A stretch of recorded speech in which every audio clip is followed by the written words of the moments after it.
बहुत दूर एक छोटा सा गांव हुआ करता था। उस गांव में एक छोटा सा घर था।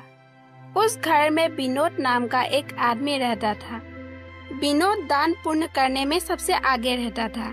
इसी कारण गांव के सब लोग उसे बहुत प्यार करते थे। उसके पास खाने के लिए भले ही कुछ ना हो, लेकिन वो दान करने में सबसे आगे रहता था। एक दिन सुबह वो खाना खाने ही वाला होता है, तभी उसके घर में एक भिखारी आता है और कहता है, कुछ खाने को दे दो बेटा, 2 दिन हो गए अभी तक मेरे पेट में एक भी दाना नहीं गया। अब भूख के मारे चला ही नहीं जा रहा। दया करके कुछ खाने को दे दो, तुम्हारा भला हो जाएगा। क्यों नहीं, आइए आइए। नहीं दादाजी, ये सारा खाना आप खा लीजिए, मैं बाद में खा लूंगा। इतना कहकर विनोद खाने की थैली को उस भिखारी को दे देता है। भिखारी भी जल्दी जल्दी खाना खा लेता है। खाना खाने के बाद भिखारी विनोद को आशीर्वाद देता है और कहता है, भगवान तुम्हें हमेशा खुश रखे बेटा, तुम इतने दयालु हो। तुमने अपने खाने का हिस्सा मुझे दे दिया। आजकल इस दुनिया में ऐसा दयालु इंसान तो बहुत कम होते हैं। तुम्हारा बहुत बहुत धन्यवाद। इतना कहकर भिखारी गांव की तरफ चला जाता है। बाद में विनोद को बहुत जोर से भूख लगती है। तभी वो किचन में रखे हुए पोटली में देखता है, लेकिन उस पोटली में एक भी चावल के दाने नहीं थे। आज तो मुझे बहुत अच्छा लग रहा है जो मैंने उस भिखारी का पेट भर दिया। गांव में जाकर देखता हूँ, क्या पता कोई काम मिल जाए, उससे ही मेरा पेट भर जाएगा।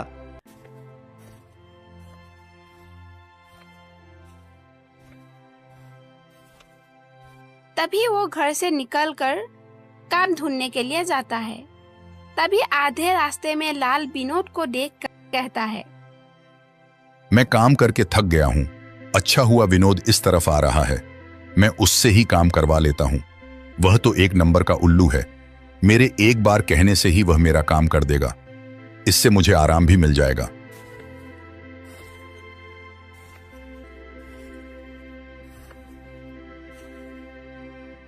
क्या हुआ लाल जी, इतनी गर्मी में इतना काम कर रहे हो? लगता है ये सारे ईंटें बहुत दूर से ला रहे हो। हाँ विनोद, क्या करूं, काम तो करना ही पड़ेगा। मैं बहुत देर से काम कर रहा हूं, मेरा हाथ भी दुख रहा है। क्या तुम मेरी कुछ मदद कर दोगे? हाँ क्यों नहीं लाल जी, चलो मैं आपके साथ मदद कर देता हूँ। तुम तो मेरे भाई जैसे हो। मैं अपने भाई की मदद नहीं करूंगा तो और किसकी करूंगा? ये आदमी तो हद से ज्यादा ही बेवकूफ निकला, लेकिन कोई बात नहीं, मेरा काम तो हो जाएगा। इतना सोचकर लाल विनोद से सारा काम करवा लेता है।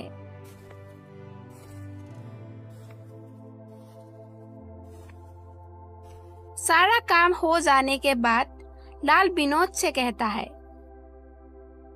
बहुत बहुत धन्यवाद जो तुमने मेरी इतनी मदद की। अगर तुम नहीं होते तो मेरा काम आज पूरा ही नहीं होता। इतना सारा काम करने के बाद विनोद दुकान जाता है।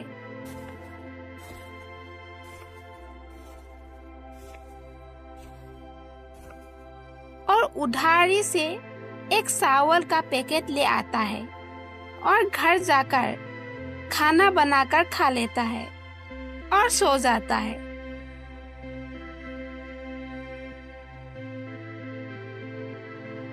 फिर अगले दिन विनोद जब सो रहा था, तभी उसे चिल्लाने की आवाज सुनाई देती है। तभी वो उठकर बाहर जाकर देखता है कि गांव का एक आदमी अपने भाई को मार रहा था। अरे क्या हुआ भाई साहब, आप अपने भाई को क्यों मार रहे हो? मैं अपने भाई को मार रहा हूँ, तेरे भाई को तो नहीं मार रहा, तो तू हमारे बीच में मत बोल। अरे भाई साहब, तुम्हें शर्म नहीं आ रही अपने भाई के ऊपर हाथ उठाते हुए? विनोद, तू भी किसे समझा रहा है? इसे समझाना मतलब कुएं में डूब मर जाना जैसा है। जरूर अपने भाई से पैसे मांग रहा था, खुद तो कुछ काम नहीं करता, दिन भर आवारागिरी करता रहता है और अपने भाई से पैसे मांगता है। जब वह पैसा नहीं देता तब उसे मारने लग जाता है। अरे बुढ़ी औरत, तू चुप रह, नहीं तो मैं तेरी भी पिटाई कर दूंगा। अगर कोई भी मेरे और मेरे भाई के बीच में आया तो मैं बड़ा छोटा नहीं देखूंगा, तो हमारे बीच में मत पड़ो। देख रहे हो ये मुझसे कैसे बात कर रहा है? मैं तो इसकी माँ की उम्र की हूँ, फिर भी उसे तमीज नहीं है बात करने की। इतना कहकर वो अपने भाई को मारने लगता है, यह सब विनोद से देखा नहीं जा रहा था। तभी वो अपने जेब से पैसे निकालकर उस आदमी को दे देता है और कहता है, ये ले पैसे। अगर तूने फिर से अपने भाई को मारा तो मैं तुझे इतना मारूंगा कि तेरा रूह कांप उठेगा और इस गांव से भी बाहर निकाल दूंगा।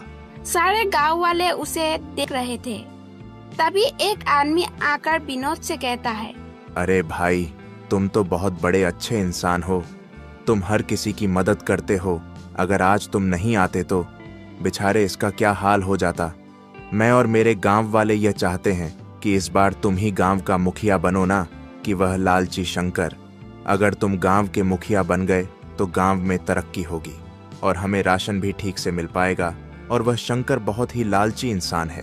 हमसे काम करवाता है और हमें आधे पैसे देकर वहां से भगा देता है और उसके सामने बोलने की किसी की हिम्मत ही नहीं होती। अगर तुम इस गांव के मुखिया बन गए तो हमें थोड़ी शांति मिलेगी। विनोद हर किसी की मदद करता था, इसीलिए गांव वाले उसे अगला मुखिया बनाने के लिए फैसला लेता है। विनोद को मुखिया बनाने की बात मुखिया के कान में पहुंच जाता है और वह गुस्से से लाल हो जाता है। क्या उसकी इतनी हिम्मत खुद के खाने के लिए एक दाना तक नहीं है और मुखिया बनने उठा? इसे तो मैं कहीं का नहीं छोड़ूंगा। अगले दिन गांव वाले विनोद को मुखिया बना देते हैं। ऐसे ही कई महीने गुजर जाते हैं। एक दिन मुखिया गोदाम में जाकर राशन में मिलावट कर देता है और विनोद को इस बात की भनक भी नहीं होती। अब देख विनोद, तेरा कैसा हालत होगा। तूने मुझे बहुत गुस्सा दिलाया है, साला भिखारी। मेरी मुखिया का पट छीना ना तूने। अब देख तेरा क्या हाल होगा। फिर अगले दिन गांव वाले गांव में शोर मचा देते हैं कि विनोद ने राशन में मिलावट की है। इसीलिए गांव वाले विनोद को गांव से बाहर निकाल देते हैं। उसके बाद मुखिया बहुत ही खुश हो जाता है कि उसकी साल कामयाब हो गई। उसके बाद विनोद जंगल के बीचों बीच एक पेड़ के नीचे बैठ जाता है और सोचने लगता है, मैंने तो राशन में मिलावट नहीं की, तो फिर किसने की? अच्छा, ये साड़ी करावट उस मुखिया का ही होगा। लेकिन मेरे इतने कहने के बाद भी गांव वाले मुझ पर भरोसा नहीं किया। गांव में फिर से गांव वाले शंकर को मुखिया बना देते हैं। ऐसे ही एक साल बीत जाता है और विनोद कहीं गायब सा हो गया था। किसी को उसके बारे में कोई पता नहीं था। फिर एक दिन पूरे गांव में विनोद की आत्महत्या की बात फैल जाती है। सबको लगता है कि विनोद ने आत्महत्या कर ली। यह बात सुनकर मुखिया बहुत ही खुश हो जाता है। चलो ठीक ही है, उसने आत्महत्या कर ली। मेरे रास्ते का कांटा चला गया। अब मैं चैन की नींद सोऊंगा। फिर एक दिन रात को विनोद मुखिया के घर आता है। लगता है ये विनोद का आत्मा है। लगता है मुझसे बदला लेने आया है। अरे विनोद, मुझे मत मारो। मैं तुम्हें सारी दौलत दे दूंगा, लेकिन मुझे मत मारो। मुझे जिंदा छोड़ दो। मैं तुझे नहीं छोड़ूंगा। तूने मुझे सारे गांव में बदनाम किया है, मेरे ऊपर झूठा इल्जाम लगाया है। अगर तू जिंदा रहना चाहता है तो अभी के अभी तू गांव वालों से सच सच बता दे कि मैंने उस दिन राशन में मिलावट नहीं की थी। ठीक है, मैं बता दूंगा, लेकिन मुझे मत मारो। फिर मुखिया सारे गांव वालों को बुलाकर सारी बात बता देता है और सारे गांव वाले मिलकर उसे बहुत मारते हैं।